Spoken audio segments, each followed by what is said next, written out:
운행무입니다.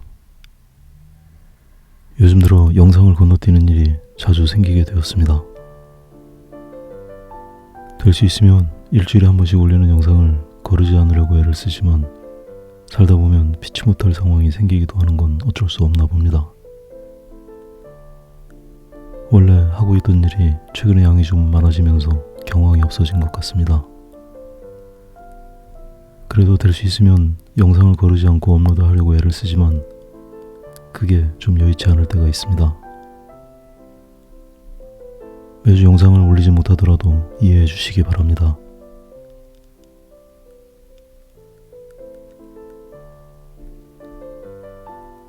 지난 두 번의 영상에서 밑색을 선택하는 기준과 활용 방법에 대한 설명을 드렸었습니다. 사실은 이전에도 간간히 말씀을 드렸던 내용이긴 한데 워낙 띄엄띄엄 말씀을 드려서 그런지 그 이후로도 꾸준히 그에 대한 질문이 있었습니다. 내용을 영상 속에 섞어서 설명을 드리는 것보다 독립된 영상으로 만들어서 설명을 드리는 게 아무래도 집중도가 높을 것 같아서 두 편의 영상으로 만들어 보았습니다. 무한정 길게 영상을 만들 수는 없어서 설명이 충분하지는 못하지만 밑색의 쓰임새에 대한 내용을 말씀드렸습니다. 영상 중에도 말씀을 드렸지만 내용을 이해하는 것보다 더 중요한 건 아무래도 경험을 해보는 게 아닌가 싶습니다. 머릿속에서는 다 될 것 같아도 실제 그려보면 생각처럼 되지 않는 경우도 많기 때문입니다. 이 그림도 붉은색 계열과 노란색 계열이 주를 이루고 있기 때문에 스케치와 밑색은 파란색 계열로 진행했습니다. 어두운 색을 눌러준 이후에 서서히 고유색으로 진행하고 있습니다. 지난 두 개의 영상은 나무를 그리는 영상이었고 이번 영상은 포도를 그리는 영상이지만 과정과 순서는 아주 유사합니다. 형태도 다르고 색도 다르고 질감도 다르지만 같은 방법으로 그림을 진행하면 일관된 결과를 얻을 수 있습니다. 다만 중간 과정에서 일어나는 여러 가지 변수에 대처하는 건 역시 경험이 많이 필요한 것 같습니다. 특히 색이 섞이는 양태는 너무나 다양해서 공식에 대입해서 풀어내는 수학 문제처럼 일정하지는 않습니다. 지금 과정까지 7가지의 색을 사용하고 있지만 색들끼리 아주 불규칙하게 섞여서 수없이 많은 색으로 드러나고 있습니다.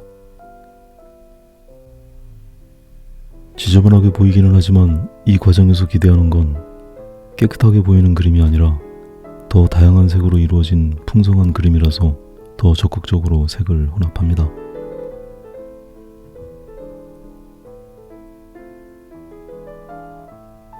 어떤 분들은 제가 스케치를 하지 않거나 대충 하는 것처럼 보인다고 말씀하십니다. 스케치에 공을 들이지 않는 건 제 오랜 습관이기도 하고 의도적인 부분도 있는 것 같습니다. 특히 오일 파스텔의 경우에는 이 정도 진행이 되고 보면 스케치가 거의 보이지 않게 됩니다. 공들여서 스케치를 해봐야 전부 없어져 버리기 때문에 시간만 낭비하는 셈이 됩니다.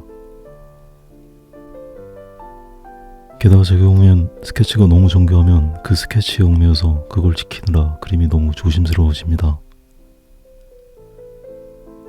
그렇게 조심스럽게 그림을 진행하다 보면 심리적으로 너무 움츠려들어서 활발하게 전개가 되지를 못합니다. 그런 경험이 누적이 되다 보니 스케치 과정에 비중을 두지 않는 게 습관이 되어버렸습니다. 그 대신에 그림의 모든 과정에서 끊임없이 형태를 수정해 갑니다. 저 스스로 스케치를 대충 해두었다는 걸 알기 때문에 그 스케치를 믿지 않고 계속 의심을 하는 겁니다. 그래서 그림을 완성하는 과정까지 계속해서 형태를 수정하는 과정을 반복합니다. 하지만 이렇게 스케치를 대충 해두는 게 정석이라거나 옳은 방법이라는 건 아닙니다. 사람마다 그리는 방법은 모두 달라서 어떤 분들은 스케치를 꼼꼼하게 해두는 걸 즐기시는 분들도 계십니다. 심지어 스케치가 완벽하지 않으면 마음이 놓이지 않는다고 하시는 분들도 있는 걸 보면 참 다양한 것 같습니다. 스케치를 어느 정도 해두는 게 적당한지는 정해진 게 없기 때문에 스스로에게 맞는 걸 찾는 게 중요한 것 같습니다. 오일 파스텔은 덧칠을 하는 과정에 수정은 어느 정도 가능하지만 지우개로 지울 수는 없습니다. 스케치를 정확하게 해두고 진행하는 걸 좋아하시는 분들은 오일 파스텔로 스케치를 하시는 게 부담스러울 수도 있습니다. 그런 경우는 연필로 스케치를 해두시는 게 유리할 수도 있습니다. 연필로 스케치를 하면 얼마든지 지우개로 수정을 하면서 진행할 수 있기 때문에 위험 부담도 적고 만족스러운 스케치를 할 수 있습니다.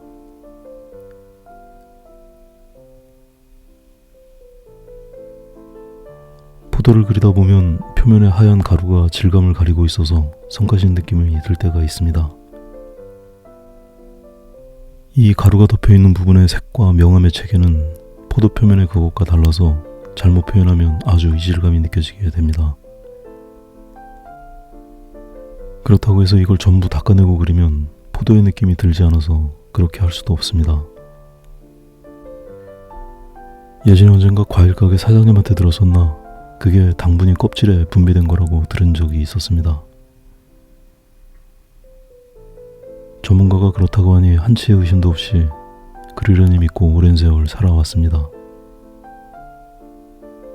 그런데 얼마 전에 우연히 인터넷에서 지나치듯이 본 건데 그게 포도당분이 아니라 과분이랍니다.